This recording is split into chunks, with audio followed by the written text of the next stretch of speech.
Ngesikhathi abanyuza kwabo besebenzela imindeni yabo, laba bona babukeka bekhululekile enkantolo. Kodwa babhekene namacala abucayi njengoba besolwa ngokuqola labo kumele ngabe bayabavikela. Ababili kubona ngo-constable. Owesithathu ngu-warrant officer ongakagagulwa njengoba kusamele avele phambi kwesigcawu sokukhonjwa phecelezi identity parade.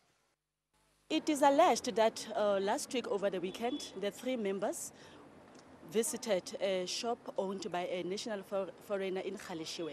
That is where they robbed him cash. I cannot definitely disclose the amount, but we acted swiftly because they were definitely arrested.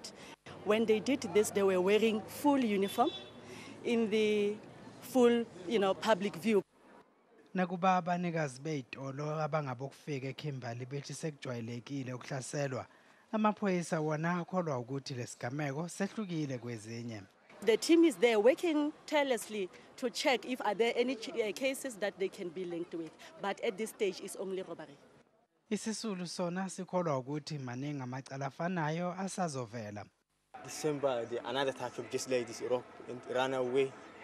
That people who go to the police station, you know the police name. I don't know why you don't know. We must go now. He doesn't know the name. Abasolwa bazobuyela enkantolo ngenyanga ezokwethwasa.